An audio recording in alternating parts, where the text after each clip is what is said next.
श्याम बाबा का प्रांगण और सामने हमारे नेत दादा विराजमान है। उधर देखते हैं तो तोगड़ा में स्वामी जी बैठे हैं, भैरू जी बैठे हैं, डाबड़ी में लाल जी महाराज बैठे हैं। तो एक बार जोरदार हम श्याम बाबा का जयकारा लगाएंगे। बोलो श्याम बाबा की। तो मंदिर तक की गुन गई, कम से कम डोमरा कुमास जेजू सर तोगड़ा तक तो चाहिए और नेराना सर तक तो कम से कम वो आगे और भी भेजो। बोलो श्याम बाबा की, नेत दादा की, नेत दादा की। आज यहां पधारे सभी, चाहे हमारे साथी जिला परिषद सदस्य है, पंचायत समिति सदस्य है, सरपंच गण है, अन्य जनप्रतिनिधि गण है, प्रशासनिक हमारे अधिकारी और यहाँ उपस्थित मेरे पिता तुल्य बुजुर्गों, माताओं, बहनों और युवा साथियों, ये एक सोच के साथ देखो सदियों से आज मेले तीज त्योहार भरते रहे हैं और हमारी संस्कृति रही है और एक दूसरे को जोड़ने के लिए मेलों की और तीज त्योहार की अपनी आवश्यकता है। आज आप देख रहे हो कि पिछले दिनों जब कोरोना महामारी आई, भाई से भाई नहीं मिलना चाह रहा था, पति पत्नी आपस में नहीं मिलना चाह रहे थे, परिवार के लोग छोटी सी छींक आते हैं पार हो रहा। हालांकि उस दौर में भी हम सौभाग्यशाली हैं और हमारे ऊपर इन्हीं देवताओं का आशीर्वाद था, जिसकी वजह से पूरी टीम माननीय विधायक महोदय के नेतृत्व में हमारे सभी साथी सरपंचगण और हमारे सदस्यगण, हम लोग कोरोना के वार्डों में भी जाके आते थे, मिल के आते थे।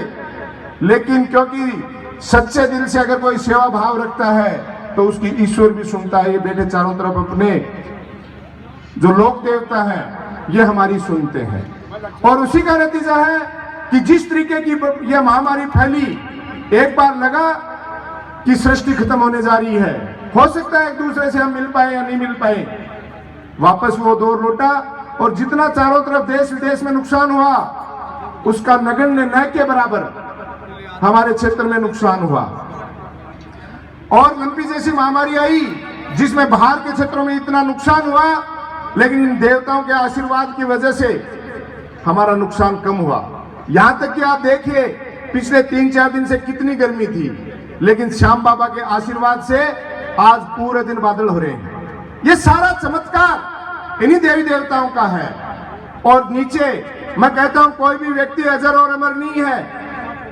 एक समय आता है, व्यक्ति को समय मिलता है और उस गलतफहमी में कोई व्यक्ति अगर समय निकाल देता है तो उस समय लौट के नहीं आता। साथियों, आज विधायक महोदय को नौलगढ़ की 36 कौम की जनता ने जो जिम्मेदारी दी, मैं दावे के साथ कह सकता हूं, यहां आसपास के गांव ढानियों में बैठे वो लोग जो विकास के नाम पे हम बात करते थे छोटी छोटी ग्रेवल सड़कों के लिए, आज मेरे हिसाब से एक भी रास्ता डामर सड़कों के बिना नहीं बचा है और जो कोई थोड़े बहुत बच गए हैं वो आने वाले दिनों में हो जाएंगे। और इस मेले की सोच, मैं तो दावा करता हूं कि इस तरीके की सोच जो हमारी पूरी टीम ने, इन चारों पांचों पंचायत ने प्लस नौलगढ़ के हमारे सारे कार्यकर्ताओं ने मिलकर जो ये सपना सोचा है भविष्य के लिए, आज ये भविष्य की जो नींव रखी गई है, ये अपने आप में पूरे राजस्थान में एक उदाहरण है कि ग्रामीण अंचल में इतना बड़ा मेला जो 3 चीजों को लेके, फागोत्सव को, फागुन का महीना है, हमारे तोगड़ा में कितनी शानदार किंदर डलती थी, नारसिंगानी में कितनी शानदार किंदर डलती है। तो ये जो सारे लोक कलाकार हमारे हैं, धीरे धीरे ये विलुप्त होते जा रहे थे। इनको आने वाली पीढ़ी को प्रस्तुत करने के लिए इस मेले की बहुत अहम आवश्यकता थी, क्योंकि कोरोना के बाद लोग एक दूसरे से नजदीक बहुत कम आए थे। इसमें फागोत्सव के विशेष प्रोग्राम रखे हैं। मैं बता दूं, आज अजय हुड्डा जी का तो कोई पारिवारिक कार्यक्रम होने की वजह से समय कम मिल पाया, लेकिन बीच में कवि सम्मेलन होगा, हमारे कालबेलियाई डांस होंगे, राजस्थानी संस्कृति के बड़े बड़े कलाकार हमारे बीच में आएंगे। अपने पास ढानी ढानी घर घर में शादियां हैं, हर लोगों के आने की इच्छा थी, लेकिन मजबूरियां, किसी को भात में जाना है, किसी को बारात में जाना है, किसी को कन्यादान के लिए जाना है। लेकिन फिर भी आप लोग जो आए, आके ये मनोबल बढ़ाया, आशीर्वाद दिया, क्योंकि शुरुआत करने की एक हिम्मत होनी चाहिए, ईश्वर का आशीर्वाद होना चाहिए।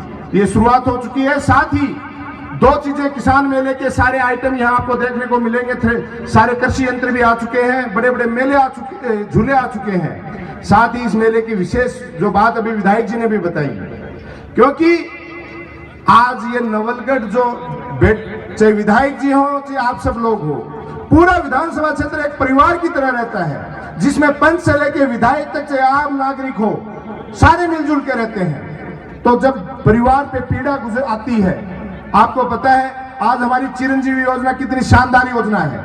पहले इसमें क्लेम के 5 लाख रुपए तक की राशि थी, 10 लाख रुपए तक का इलाज था, लेकिन वर्तमान में इस हमारे बजट में माननीय मुख्यमंत्री जी ने, विधायक महोदय ने, इन सब लोगों के प्रयास से, क्योंकि आम जनता में रहने की वजह से आम आदमी की पीड़ा समझते हैं। आज सड़क, नाली, बिजली के विकास अगर देर से हो जाए साथियों, कोई फर्क नहीं पड़ता है, लेकिन हमने देखा और आपने भी देखा है, जब परिवार के किसी सदस्य को गंभीर बीमारी के दौर से गुजरना पड़ता था तो उसके परिवारजनों को अपनी जमीन गिरवी रखनी पड़ती थी, अपने गहने गांठी गिरवी रखने पड़ते थे, और वो साहूकारों के यहाँ वो चीजें चली जाया करती थी। इस बात को हमारे जनप्रतिनिधियों ने समझा और इस चिरंजीवी योजना को लॉन्च किया।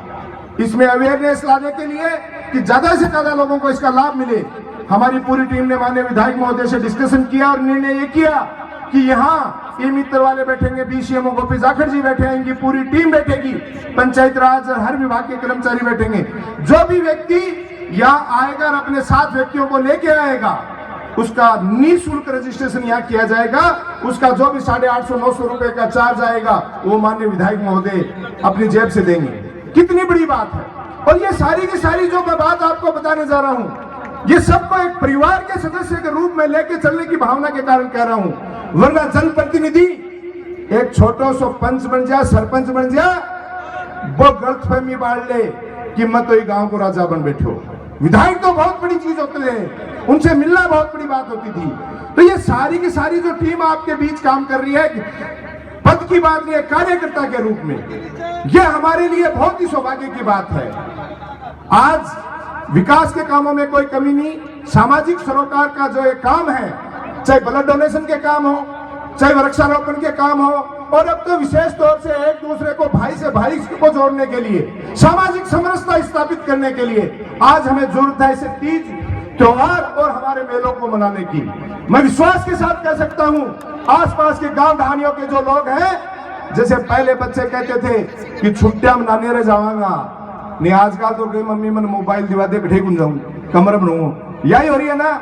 लेकिन आने वाले दिनों में कहेंगे आसपास के गांव के ढानियों के लोग कि मम्मी मुझे गांव ले चलो, ननिहाल ले चलो, मुझे देलसर धाम के फागोत्सव और किसान मेले में जाना है और वहां हमारी संस्कृति को समझना है, हमारे क्षेत्र के जो विकास के कार्य हैं उनको देखना है, हमें झूलों का आनंद लेना है। तो ये सारी की सारी चीजें हैं, ये केवल आप लोगों के लिए है। और वक्त आता है, बीत जाता है, और आज हमारा जो ये क्षेत्र है, आज आप देखिए चारों पंचायतों की ये सीमा है, कैसे जगमग हो रही है, कैसे बड़े बड़े झूले लग रहे हैं। और आने वाले दिनों में प्रत्येक दिन अपनी पूरी टीम लगी हुई है। किसी व्यक्ति विशेष का ये कार्यक्रम नहीं है, आप सबका अपना कार्यक्रम है। अपनी अपनी जिम्मेदारी के साथ प्रतिदिन जो सांस्कृतिक शाम को प्रोग्राम हो उनका आनंद लें। जितना सहयोग आप कर सकते हैं, मैं कहता हूं जितना सहयोग करोगे उसका 100 गुना बाबा श्याम और नेत दादा ये सामने बैठे, उसका 100 गुना आशीर्वाद आप लोगों को मिलेगा। और ये वो पवित्र और तपोभूमि भूमि है, अगर यहाँ आके कोई पाखंड करके जाएगा तो ये सीमाओं पे जो ये बैठे हैं ये जाने नहीं देंगे। इतना ही कहना चाहूंगा एक बार फिर आप सबको, क्योंकि होली का त्योहार हमारे बीच में आ रहा है, सभी को होली की ढेर सारी शुभकामनाएं देना चाहता हूं। और आज शादियों का दौर कुछ कम हो जाएगा, कल से आप लोग प्रतिदिन जो सांस्कृतिक कार्यक्रम हैं उनके आनंद लें। साथ ही जो विभागीय योजनाएं, प्रत्येक विभाग के यहाँ कर्मचारी आपको उपस्थित मिलेंगे, उनसे उनकी जानकारी लें और उनका रजिस्ट्रेशन करवाएं। किसी भी प्रकार की कोई समस्या हो तो आप उच्च अधिकारी, हमारे एसडीएम साहिबा बैठी हैं, बीडीओ साहब भी बैठे हैं, और बाकी योजनाओं के बारे में हर अधिकारी आपको बताएगा। अभी गोपी जाखड़ जी बीसीएमओ साहब आपको विस्तृत रूप से इस बारे में बता देंगे। बहुत बहुत धन्यवाद। जय हिंद, जय भारत।